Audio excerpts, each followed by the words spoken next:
Hello everyone, thank you for joining with me in my YouTube channel. I know you are fully aware the fact that there would always a tension between the church and state. Sometimes the church reacts how the government being governed by representation. On the contrary, the government also reacts when the church makes criticism.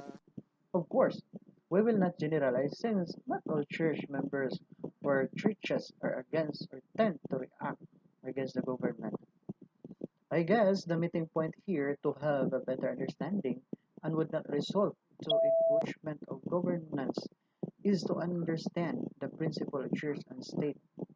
Why? It's because failure to know the distinction is fatal to both governing bodies.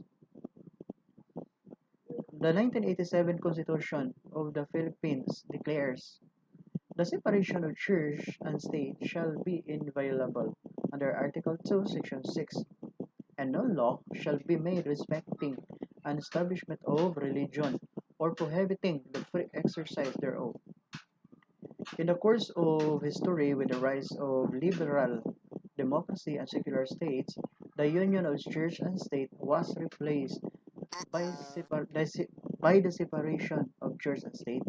This means that a government official cannot just tell members of the church to stop attending worship services or to stop giving financial contribution. In the same way, the church also cannot dictate the government officials how the public officials govern the state. In matters affecting how the public officials run the government, the church should not intervene as long as it is legal and within its legal authority. Now let's take a look into the case of Mayor Pablo Maltajas and the City of Cagayan de Oro versus Price Properties Corporation and Philippine Amusement and Gaming Corporation.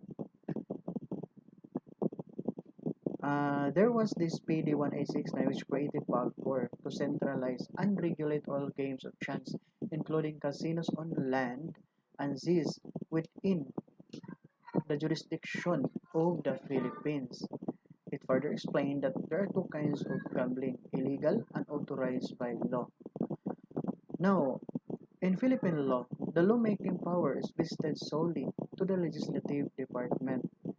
When a bill becomes a law, then it is legal. That is why, in that case, Mayor Pablo Magtajas versus Price Properties Corporation and PAGCOR, actually the Price Properties Corporation and PAGCOR had a plan to put up casinos there at Cagayan de Oro, but it was counterattacked by some religious organizations, the youth, and many others.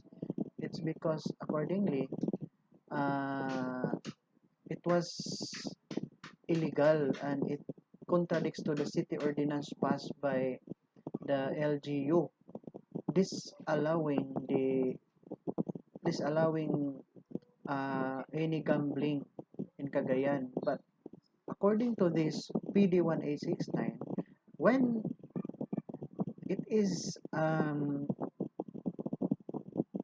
legal, when it is it becomes a bill, when there is a bill, no, and that bill becomes a law allowing the PAGCOR and the price property to put up casinos in Cagayan de Oro.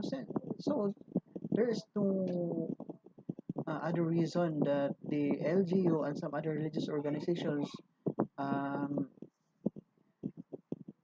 decides or say that it is illegal since it is allowed by law. In the cited case, this was attacked by some religious organization and any others because accordingly it violates the city ordinance passed by the Sangguniang Panlungsod. The LGU forgot that when the latter exercises legislative power, it should not overpower the legislative department, the very source of the power given to LGU. In other words, when the legislature exercises such power, it is not bound to the dictate of the church or subjected to the local ordinance. I hope this is clear. Okay, that would be all for today, and I hope you have learned from my insights. See you next upload on my YouTube channel. God bless.